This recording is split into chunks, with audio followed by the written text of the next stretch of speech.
Tuhan bersamamu. dan bersama rohmu. Inilah Injil suci menurut Matius. Dimuliakanlah Tuhan. Ketika mendengar bahwa Yohanes Pembaptis telah ditangkap, Yesus menyingkir ke Galilea. Ia meninggalkan Nazaret dan diam di Kapernaum, di tepi danau di daerah Zebulon dan Naftali. Dengan demikian digenapilah firman yang disampaikan oleh Nabi Yesaya. Tanah Zebulon dan tanah Naftali, jalan ke laut, daerah seberang sungai Yordan Galilea, wilayah bangsa-bangsa lain.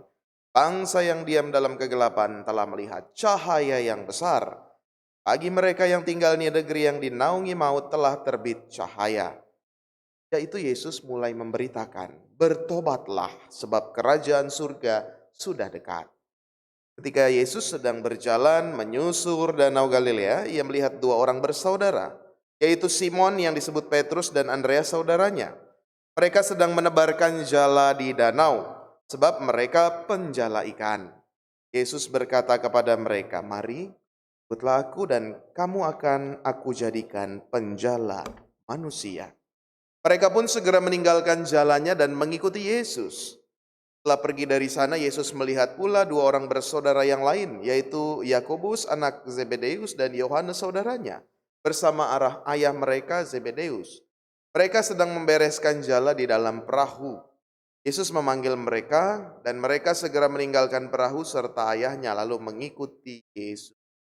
Yesus pun berkeliling di seluruh Galilea.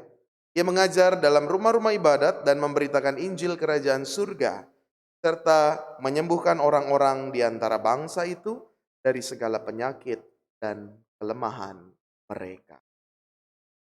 Demikianlah sabda Tuhan. Terpujilah Kristus.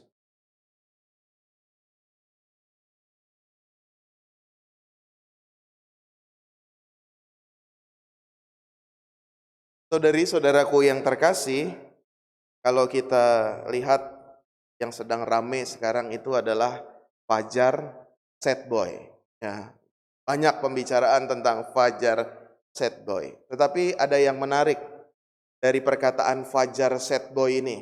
Ya, jadi yang belum tahu, Fajar Sad Boy itu anak muda dari Gorontalo kalau nggak salah 15 tahun yang menceritakan kisahnya yang menyedihkan terus gitu. Tapi saya ada satu teringat dengan perkataan dia.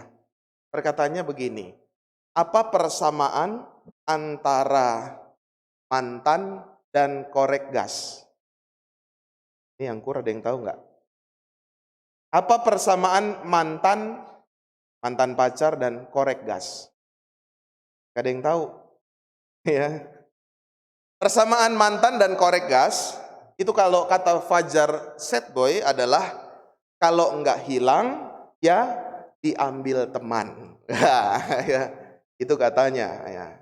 Tapi menarik berbicara soal korek gas. Ya, korek gas.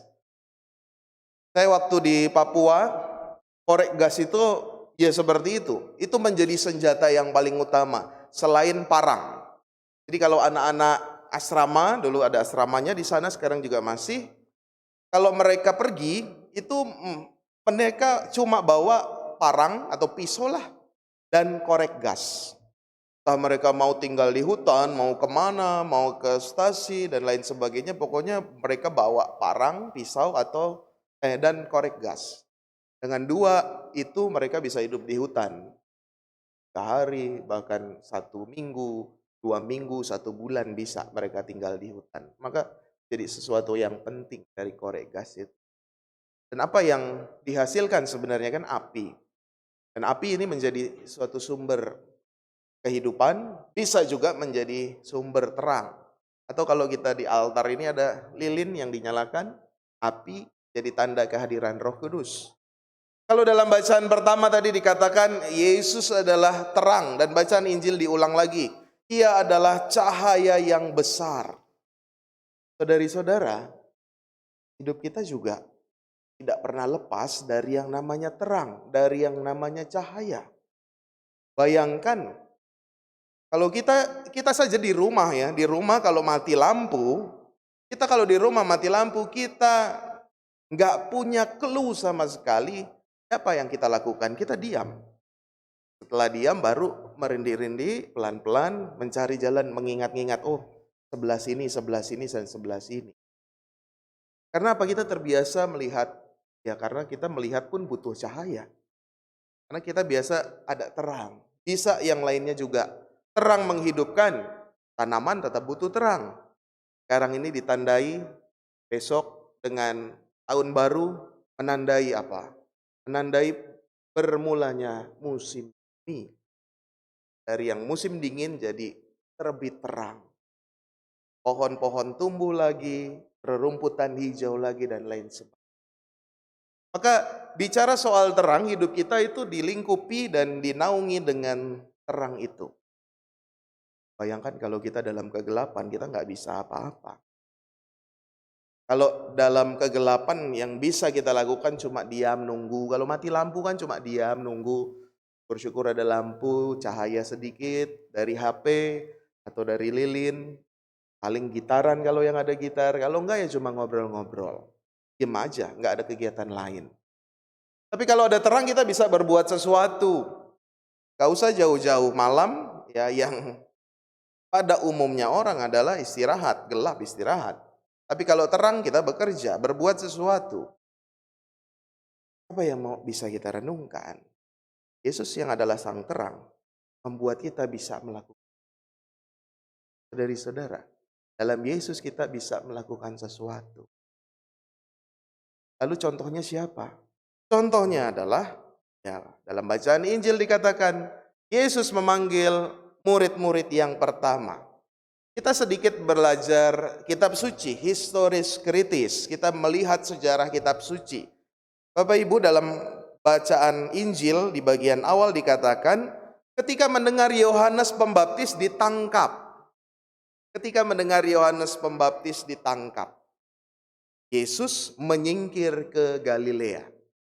Konon katanya Yohanes Pembaptis itu ditangkap di seputaran Yerusalem. Yerusalem itu ada di bawah.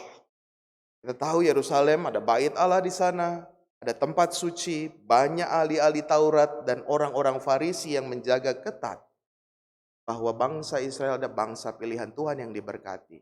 Maka kita tahu dalam kitab suci Yesus berdebat banyak soal kitab Taurat, hari Sabat dengan orang-orang Farisi dan ahli Taurat.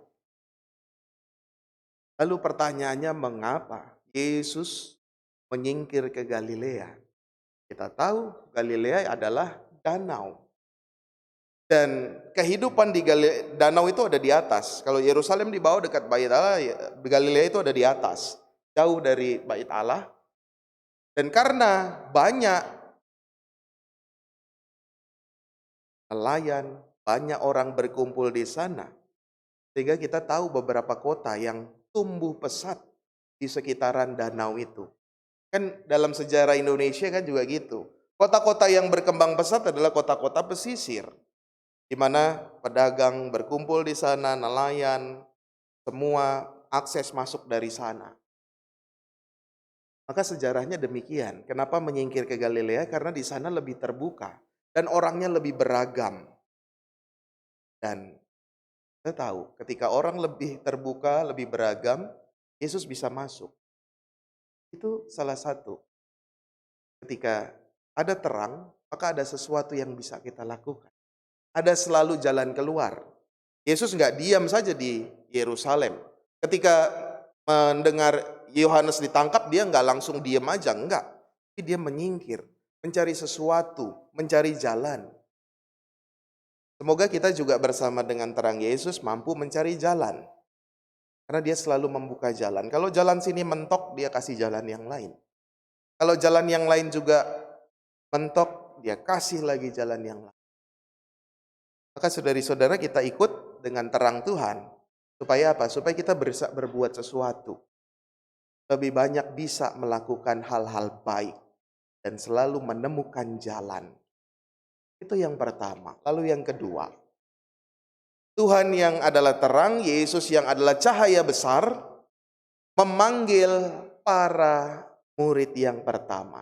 Dan kita tahu istilah yang paling populer ketika Yesus memanggil murid-muridnya, kamu penjala ikan. Mulai sekarang kamu akan menjadi penjala manusia. Apa konsekuensinya? Kalau kita lihat ini keduanya berkebalikan. Saya merenungkan demikian. Mungkin kita juga bisa bersama-sama merenung. Yang tadinya penjala ikan, kalau ikan itu dijala, yang tadinya hidup di danau, dijala, lalu kemudian mati. Ikannya mati. Yang tadinya dia berenang bebas di danau itu dijala, lalu dikonsumsi. Artinya apa? Mati. Berkebalikan dengan apa? Sekarang kau menjadi kebalikannya. Yang tadinya terbelenggu dalam dosa, dalam kegelapan, yang tadinya mati, dijala oleh para murid sehingga apa? Menjadi balikan.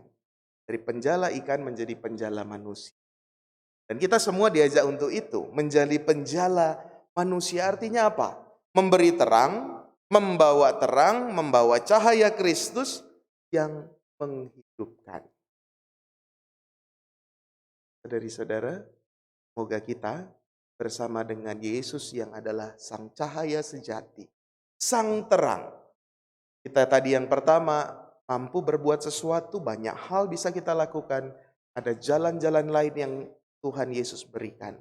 Yang kedua adalah supaya kita juga menjadi penjala manusia. Yang apa? Yang memberikan kehidupan. Yang memberikan pertobatan. Yang menyelamatkan semakin banyak orang kepada kehidupan.